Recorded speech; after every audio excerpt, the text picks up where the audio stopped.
Welcome to Soulish Fam. I'm Glenaville Manarang, your host for today. Thank you for tuning in to Real Talk with me, airing every Monday and Thursday. On this podcast, I dive into healing from trauma and share practical tools to help you discover and become who you are in God. Plus, you'll also find a variety of my other interests: fashion, travel, food, and more.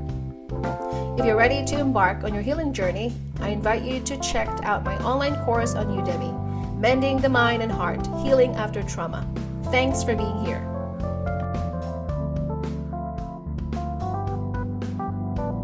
Everyone, welcome back to another podcast. If you're here for the very first time, I would like to welcome you to Soulish Fam. My name is Glenaville.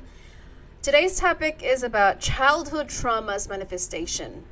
We all know on this channel is about prospering body, spirit, and soul. There are three things that we're composed of as a human being. We cannot neglect the body. We also cannot neglect the soul, which is composed of intellect and emotional. And then, of course, the spirit, which you cannot see. This is the eternity. This is the one that leaves your body when you die.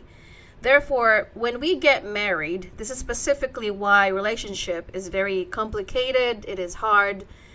Childhood trauma will eventually resurface when you are married to someone, because you are going to be accountable for each other. You mirror each other, unbeknownst to you. That is the purpose. That's why the Bible says two flesh becomes one, because they reflect each other. I think most people do not understand that marriage are two people coming together from different background, experiences, and then on top of that, their traumas behind it. So when you married someone who is actually have been maybe the youngest of all, he was spoiled brat, he was the golden child, and then on top of that, men usually marry hoping and thinking that as a wife you are the extension of his mother. Because let's face it, all our lives we have been catered by our mother, we have been taking care of our parents. And so we thought that when we become an adult, especially when we're married, we expect that our husband or our spouse are going to treat us like a child.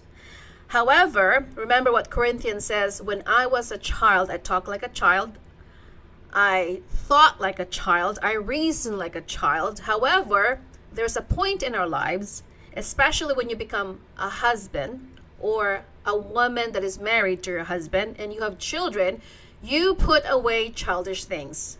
I am not here to divide two sexes, because I think this has been an ongoing problem for many, many generations, the battle of the sexes, because it did not start with us. It started from the Garden of Eden between Adam and Eve. We are the fruit of Adam and Eve, and therefore today, as we all know it, the constant battle of spouses and husbands and wives is constantly being attacked. This is a spiritual warfare more than anything. We do not wrestle against blood and flesh. And so Satan is relentless of breaking apart families, marriages, children against their parents, because that's exactly what Jesus said.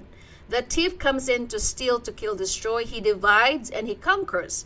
Because if he can just make everybody fighting, then he's not lifting a finger. He's just using each other to be on each other's throat. That's why Paul said, do not devour each other. You have to have peace, because if you don't have harmony, that's exactly why Satan used conflict to be on each other's throat. So the reason why that as a woman, when you are married to someone who have not dealt with his childhood trauma, maybe he had a mother wound issue, it's going to manifest. And you as a woman, if you have mother wound issue, that's also going to manifest. Neglect, abandonment, rejection, betrayal, these will come into surface. Unbeknownst to you, it will just manifest on its own. That is why I will be your bigger sister or mother to tell you that you cannot run from your pain. You cannot hide any longer and just tuck it under a rug, hoping and wishing that someday it's not going to manifest. Because here's the thing, no matter where you go, whether you have a divorce today and you're going to move on to the next person, guess what? That problem will come with you wherever you go until the day you die, unless, of course, you're brave enough and you have the audacity to face it, because the truth will set you free. And so we think that as a wife, we have to be their mother. There's a difference between mothering your husband and being your partner. Jesus said, well, actually, God said that you are equally created in the image of God. When God created Adam and Eve, he said both of you are created in his image. A woman is not inferior to a man. She is not superior to a man. They're equal partners, given different roles to play. A man was supposed to protect, to provide, and the woman was to receive and to nurture. That's why our nature as a woman, we nurture our children. It is in our nature that we take care of everybody else around us.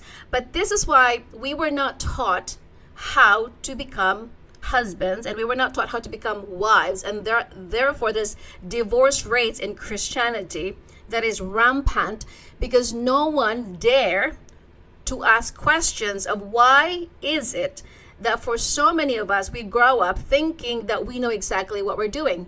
How can you possibly become a husband or a wife when nobody prepared you or taught you? This is about learning from each other. And if you have not yet developed emotional intelligence and not dealt with your childhood trauma, you're going to sabotage whatever God has given you.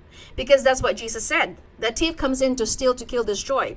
Even if you know in your heart that you have married the right person and you have chosen to marry the one that you have wished for, but because we know that Satan, whatever God has given you, he's going to make sure to take it away from your hand, because he's a thief.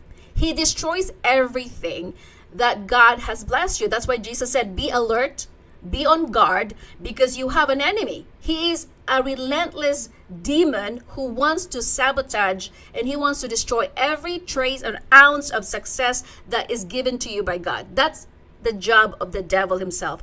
So when we want to have clarity of why this cycle of patterns, the toxic behavior of your husband or maybe your behavior is always manifesting as if the dynamics hasn't changed, it's because really it's about the spiritual warfare, first of all. Secondly, it's because the person maybe on the other end, it's not willing to work on his issues. He's still in denial.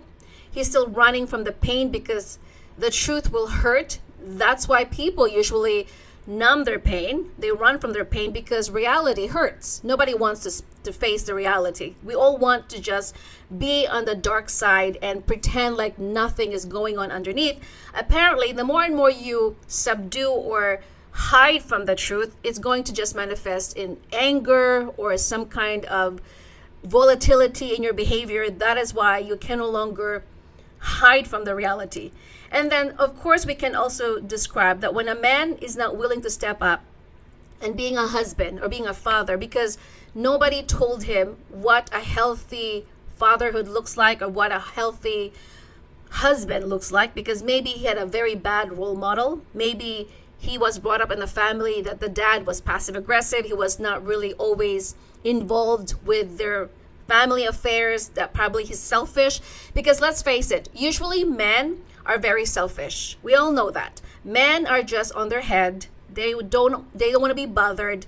And so when we become married to someone who is passive aggressive, who is not involved in a relationship, our tendency as a woman is we nag, we manipulate, we control the issue, because it goes back to Eve. Eve was the controller. She likes to usurp the authority, and that is why sometimes we clash and we have conflict, and it creates a lot of chaos in a relationship. But your job as a wife is not to stroke your husband's ego. Your job as a wife is to give him clarity. You speak what you need to say to him. You ask him what you want, and you tell him exactly, this is unacceptable behavior. I don't like this.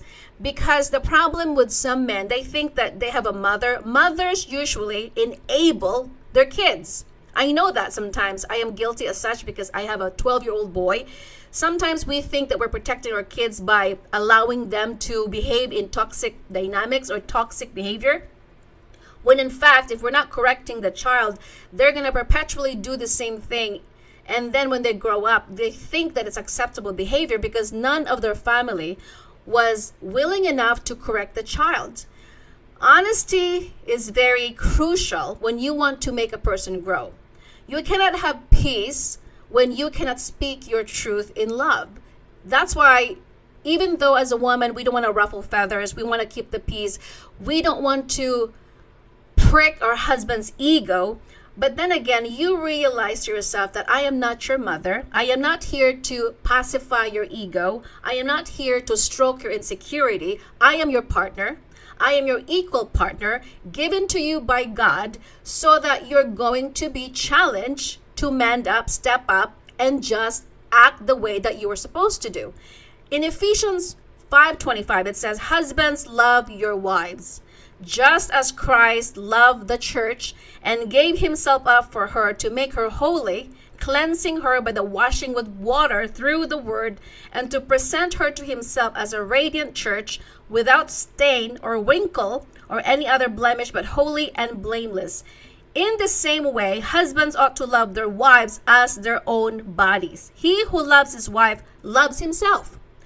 Therefore, when you are surprised that your husband cannot love you, is because there's lack in himself. He cannot love himself.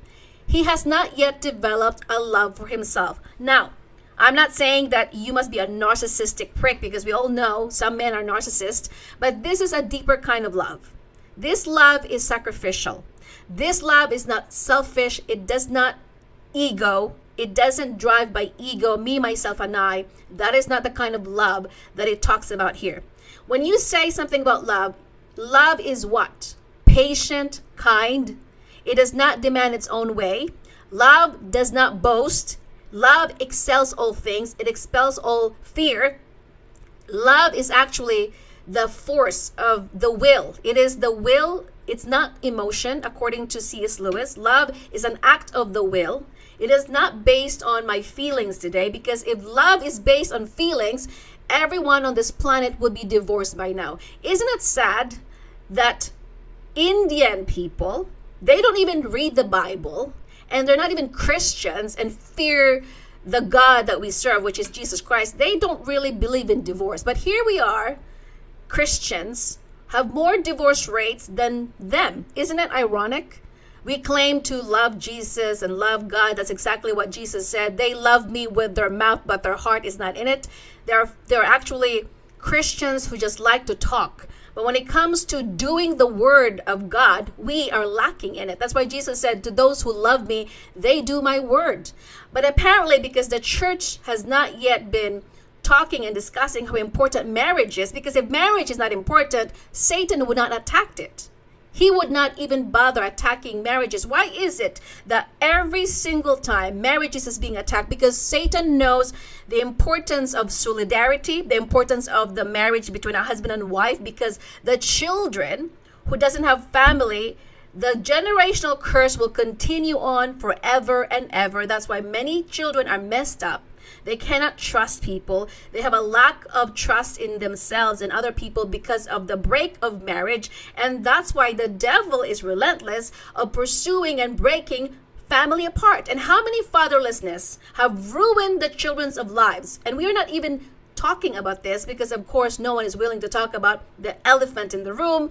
And therefore, today, I would like to shed some light of why it's important to understand that as a husband, you must know how to love yourself first. First of all, you cannot love yourself without loving God. The two greatest commandments is vertically aligned and horizontally aligned. Jesus said the two greatest commandments are summed up with these two things: to love God with all your heart, with all your soul, with all your might, and to love yourself as you love your neighbor.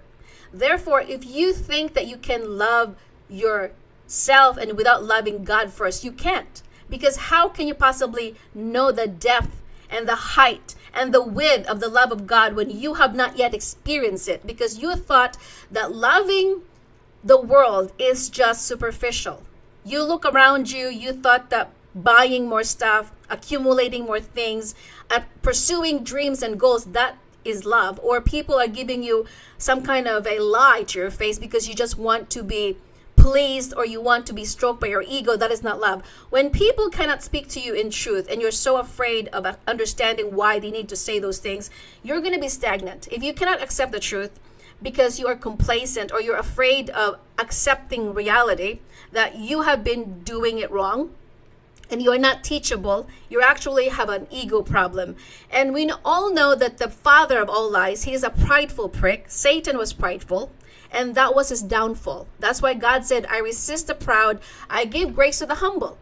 And so many men, all they knew was that having a mother. They have grown up and they still apply and they still carry that with them when they become a husband. That's why it says that you have to leave your mom and dad and be united to his wife. It continues on, it says that we are members of his body. For this reason, a man will leave his father and mother and be united to his wife, and the two will become one flesh. And this is what the dynamic, that when you are integrated with each other, when you have in contact with your husband and you become married to him, you have all this childhood manifestation will come out. And this is the time when a wife wants to decide whether to stay or to go. Because we think that it's hard and we want to fix our husband. And the tendency of our side as a woman is that we want to fix our husband. That if we don't somehow see results, or we're frustrated because he has not changed yet, we try to manipulate the situation. We try to get so frustrated.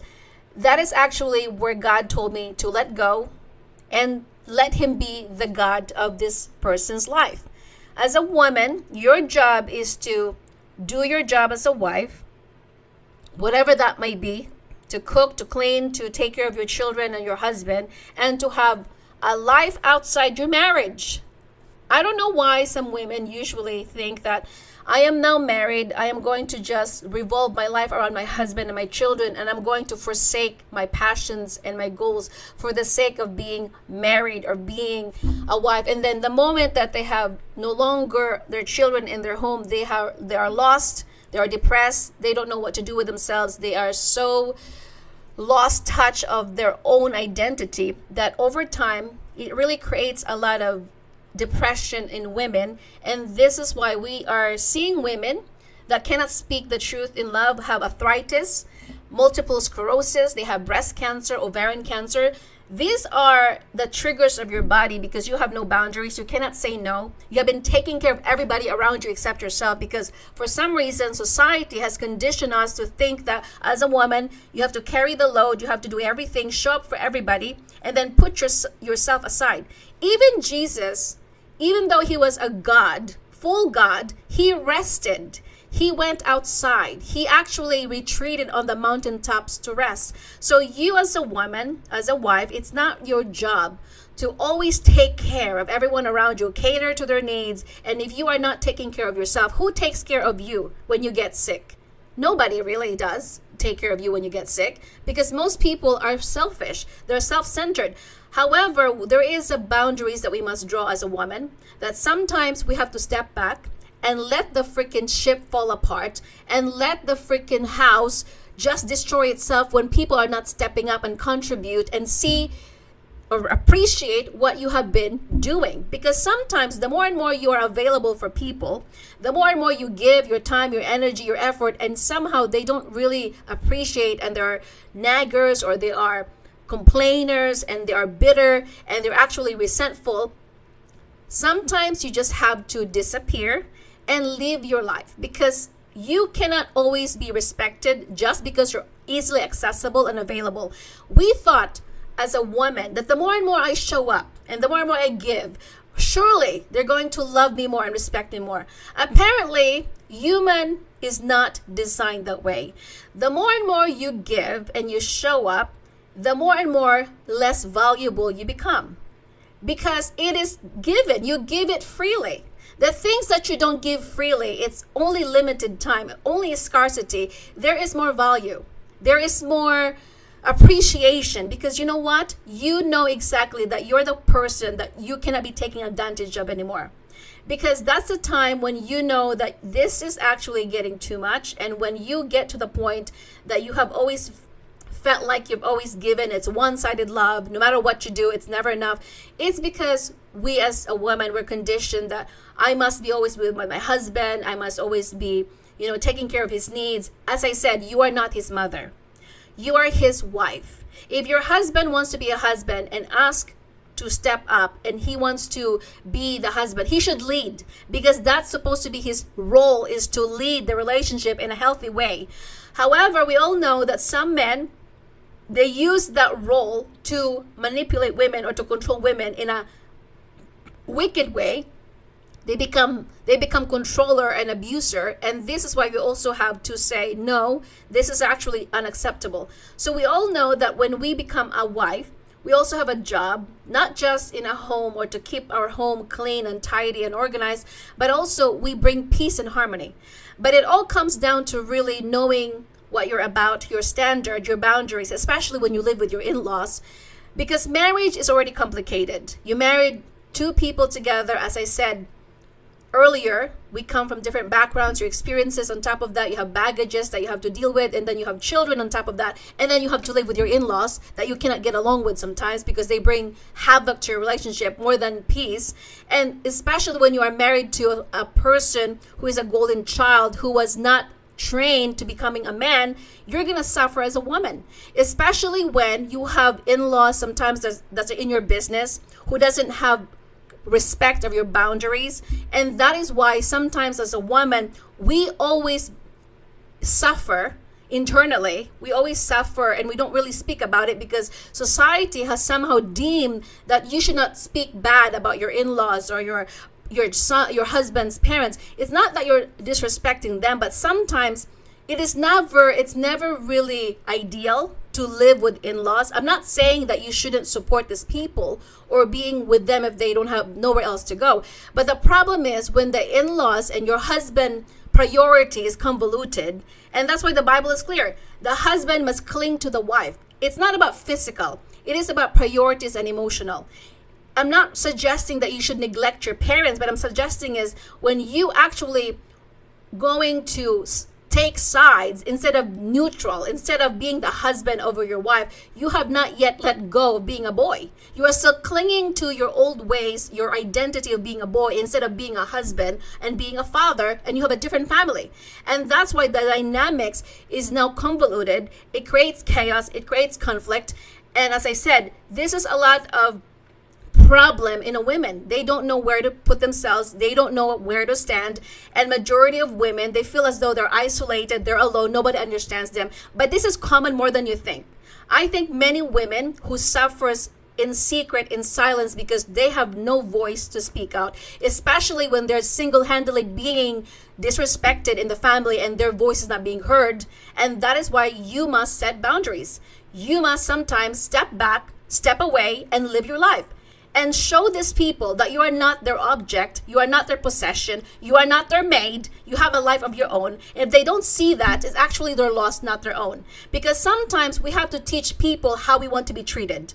Because we think that the more and more we are there for people, the more and more we give our time and energy, the more and more they will also care for us, and the relationship is reciprocity. Respect is mutual. They cannot expect you to respect them when they have no respect of your boundaries. They cannot expect you to respect your time when they have no respect of your time either. This is why when you have relationship with this, it is complicated. In the Bible, it says, in all you're getting, get wisdom, get understanding. To understand people fully, you have to have insight of who these people are. Who are these people that you're dealing with? Majority of people that we're dealing with have a lot of issues. They have baggage that they have been bringing from their past into this. This is why sometimes when you have understanding that people really are complicated. People are messy. People are not perfect. We don't live in a perfect world. We live in an imperfect world, a fallen world where imperfect people are. And that's why sometimes when you have issues in the family, maybe you have fallen off or fallen out in your relationship, in your marriage, conflict with your in-laws, conflict with your husband, conflict with your children, you just have to let it be. That's why Jesus said, be still and know that I am God. You have to sometimes be quiet, step away, step back, and this too shall pass. It always does. It's like a storm. Sometimes it rains, sometimes it's sunny, sometimes it's hailstorm, sometimes it's windy, and then it's just going to die down. It's going to come down eventually. Because we all been conditioned that it's a lot easier to quit, give up, pack up your bag and leave, and then the other side is a lot greener. That is what society has been teaching us. Yes, I'm not suggesting that if you are being beaten up to the pulp or you're being physically abused by your husband that you must stay in the relationship. I am not saying that you should do that. If that's the case, you should at least remove yourself from that kind of environment. I will not condone physical abuse.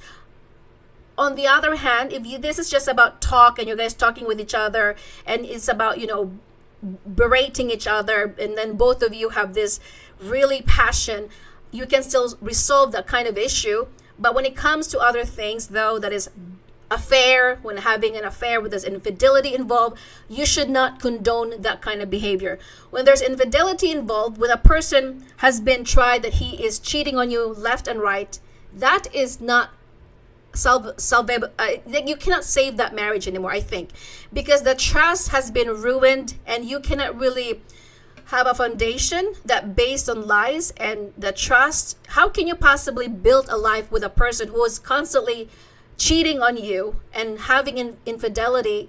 You cannot. That's why the marriage has already have been a rift. You cannot put a glass that has been broken. And when you have found out that your husband has cheated on you and there's an affair, there's no more love, there's no more trust, there's only anger and resentment that's gonna brew eventually. And you don't want to be in that kind of relationship when there's infidelity involved or physical abuse involved. These are the things that some women are told, that you have to be a martyr, you have to stay in the marriage because it is tradition. Who cares about tradition when your life is at risk, when you are not really living a peaceful life and you cannot speak your truth in love?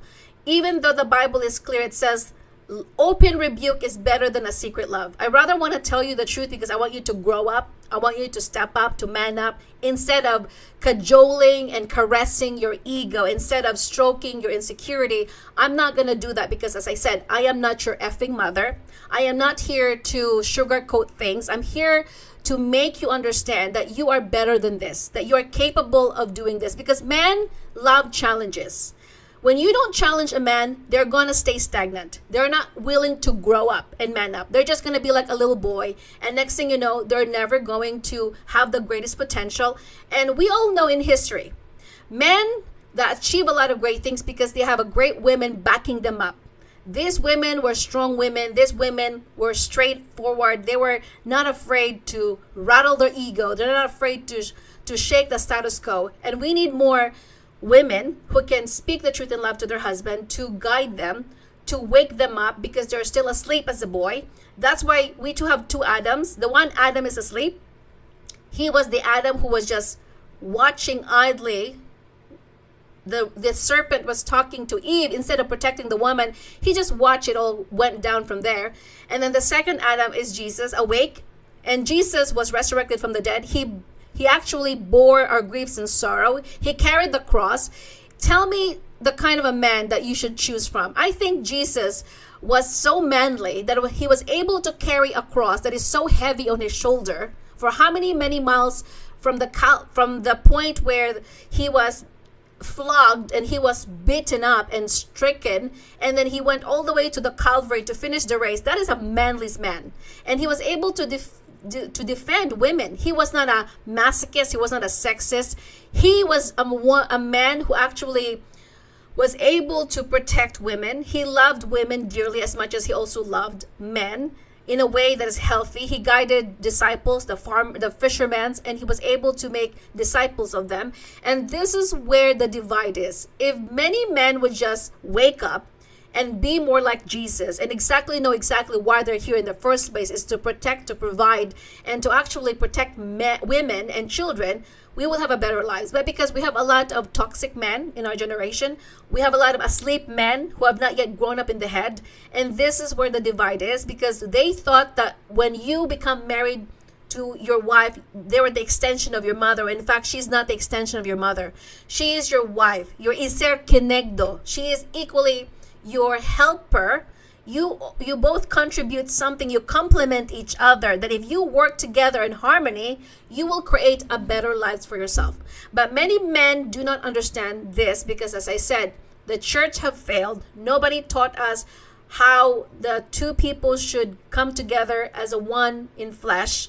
And so we see divorces and we see a lot of conflict, and we think the best way is to file for a divorce. But guess what? They're getting richer.